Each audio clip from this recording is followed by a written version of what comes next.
What's going on, everybody? It's Vita here. Today, the Apex does release some information about their matchmaking system, and they're actually going to be making some updates to it to improve it. So I haven't read this document yet. We'll kind of scroll through it together and see what they have to say. Okay, and so the beginning here is just kind of an introduction, and they also let us know which dev has mainly been working on this update to skill-based matchmaking. I actually follow this guy on Twitter. If you don't follow him, you might as well. He puts out some good information. They say they're going to go into a deep dive into the matchmaking, but here is a quick summary so we can just go over this really quick.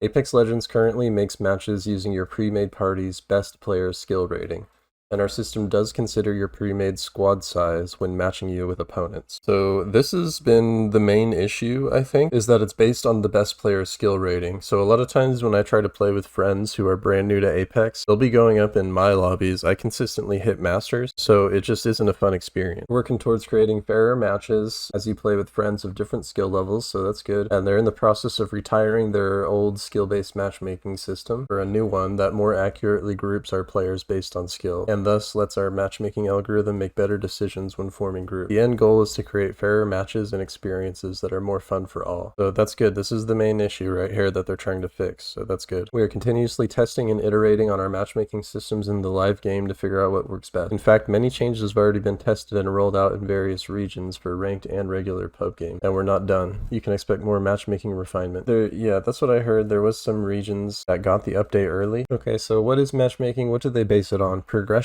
skill rating, and matching. So down here they kind of go over what they're talking about. The progression system is part of matchmaking that is exposed to players. In Apex Legends, you earn a variety of rewards through our progression systems just by playing the game. Progression systems have an impact on in-game behavior and can change how matches play out. For example, while players may hot drop in pubs for the adrenaline, they might think twice about doing that in ranked to avoid the harsh penalty for dying early. For these reasons, it is clear that progression affects more than just player engagement. They have a chart here which is supposed to show the distribution of skill level compared to player level. So the green line is kind of like a median of the skill that the players in these levels have. And basically, they're just using this so that way if you're smurfing, they'll be able to detect that. So you complete challenges through playing, like you get those badges and stuff like that for squad wipes or 20 bombs or whatever, and then that actually counts towards your skill-based matchmaking. Skill rating is a numerical representation of a player's skill. This number is intentionally hidden from players to avoid exploitation.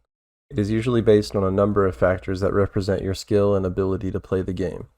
So basically, public matches does have a ranking system. That's basically what they're saying. To help us explain, imagine a skill rating scale between 1 to 10. If I am a 5 and you are a 6, you are better than me by 1. But how much better is that? For this, we'll need to take a look. Dude, someone's car is out there going off constantly. Okay, and so here they go over the charts that they were talking about that they have. This is the skill rating distribution in pubs. So what does this graph even mean? Let's see. This graph shows the skill rating distribution of all players in pubs. You can see the majority of the players sit at the center of the distribution, while on the right/left you have the highest/lowest skilled players, which are much more rare.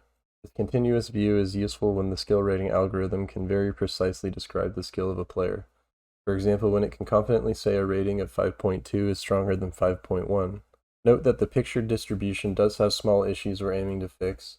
Low-skill players aren't differentiated enough from one another, rather than tapering off like the high-end players at the bottom get grouped together. In this approach, players are grouped into 4 or 5 big discrete groups. For example, every player between 0 to 2, 2 to 4, 4 to 6, 6 to 8, 8 to 10 will form their respective buckets. In this case, you assume every player in a bucket has an equivalent level of skill, either by choice or because the skill rating algorithm cannot distinguish those players from one another. The buckets chart above depict the player skill distribution using the previous version of our matchmaking algorithm. You can see that pubs have a pretty relaxed matchmaking as the buckets are pretty wide. The small buckets represent low skill and new players as we try to let them time to learn the game and mechanics. Traditionally, Apex Legends uses the bucket approach, but that is changing. Finally, the matching algorithm is responsible for determining who's in your game. Using the skill rating, it will group players together to form a match. Squads and matches are formed based on player availability. The algorithm must balance speed versus quality. Should we form a match quickly but with higher skill differences? Should we wait a bit longer for more closely matched opponents? Once we have selected the possible players going into the match, there remains two big questions. How do we form squads? How do we pair squads against squads? There are several methods that matching can be done, but let's explore this in the next section. So basically what I've gotten from this so far is that, and I kind of always knew this was happening, but there's always been like a ranked element to public matches. It's kind of like an invisible ranking. So if you're like in this 0.5% of players, that's why your matches are always so difficult, because then you're grouped up with group 4, like the specific bucket of players. And that's basically all that you're going to find.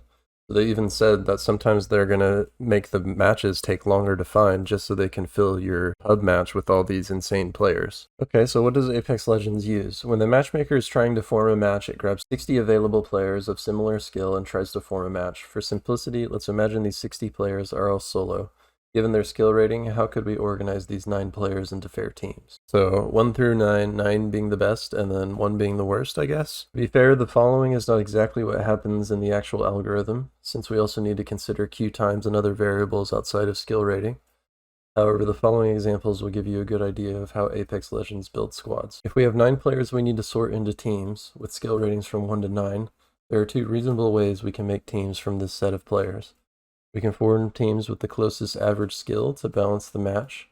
We take this approach in pub. And so this is another one of my big complaints. What they do is, if you're a highly skilled player, they're going to put lower skilled players onto your squad so that way you can carry them to the win.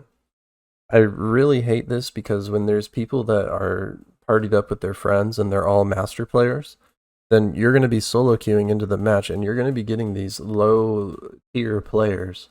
And you're going to have to win against like basically a full ranked squad. We can form teams with similarly skilled players. In a fully competitive environment like ranked, we value having teammates of equal skill and a lower burden of carry over a perfectly fair match. While we are effectively stacking teams here, the set of players we are picking from is limited. We only pick from the players that made it into the match and therefore similarly skilled. Because of the inherent randomness and chaos of a battle royale, we think this is the right trade-off. This covers the simple case, but things are not this easy in the real world, as not everyone plays solo. When a pre-made squad joins into the matchmaker, we need to figure out where to place the pre-made squad and determine their effective rating. Imagine if we had a pre-made trio with skill ratings 2, 6, and 7. What are the ways we could mathematically determine their team's effective rating? Once we know that, the matcher can proceed to find teammates for solos/duos and opponents for this squad. There are at least 4 ways we could calculate a squad's effective skill. Here's a little chart showing what they're talking about here. Possible ways to compute effective team rating. So they could compute it by the lowest. Are teams defined by their weakest link? If so, we take the lowest skill rating when matchmaking, but they're probably stronger than this. Are teams defined by their best player? If so, we take the highest skill rating for matchmaking, but their team is probably weaker than this. An average, do players contribute equally in a squad? If so, the average rating of the team would be 5. But does this truly reflect the squad's ability to win? Do more skillful players carry a team? If so, perhaps we should place more emphasis on the strongest player. Purely for this example, let's say they have a 50-30-20 weighting. Then the skill team would be 0.5 times 7, 0.3 times 6, 0.2 times 2, which is 5.7. But extracting these weights is non-trivial and may not be the same across all skill levels and modes. They're basically just confirming all of the things that people have spoken on and that people have felt over the years. So there is an invisible ranking system, and they place you in matches with lower skilled players to try to balance it out. They will be retiring their current rank system in favor of this new one. This new system measures skill and creates matches based on 2 goals. We need the player's measured skill to be meaningful. That is, it must be predictive of their performance in Apex Legends. It must be predictive of their performance. In Apex Legends, this means player skills need to predict that on average, squads with higher skill will consistently defeat lower skill squads in fights and place better. In our tests across multiple queues, the new skill measurement system achieves this goal. Below is a plot showing the win rate for a squad as the squad's skill rating advantage over its opponent increases. When the advantage is less than 0, this means the squad is of lower skill than its opponent, and naturally we see their win rate below 50%.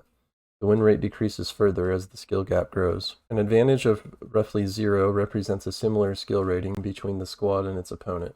which means a 50-50 chance for both squads to win an encounter. When the advantage is more than 0, this means the squad of higher skill than its opponent, and the win rate for the squad goes above 50% and increases as the skill gap increases.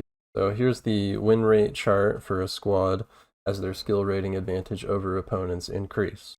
Well, of course people are going to win more if they're more skilled than their opponents. With the new skill measurement, we need to make the tightest possible matches in a reasonable time frame. Our new matchmaker strives to achieve this by flipping the typical search around. Rather than placing players into static buckets and creating a match as soon as that bucket reaches 60 players, it will predict the distribution of incoming players and dynamically chooses the optimal trade-off between skill differences and wait time. Our live test with this new system shows it works. Matches are tighter and wait times remain mostly unchanged. So this is showing the matchmaking queue time across 5 minutes in their testing region. Some people are hitting over 5 minutes of queue time just for a public match. So I kind of have a feeling that this new skill-based matchmaking system is not going to be ideal for highly skilled players, most likely going to benefit the casual players. So since the Season 15 launch, these systems have gone live in certain regions and modes for testing.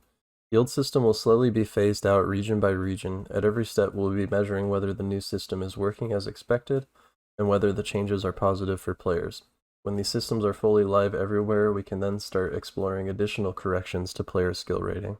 And an example is to account whether you're playing as a solo, duo, or trio.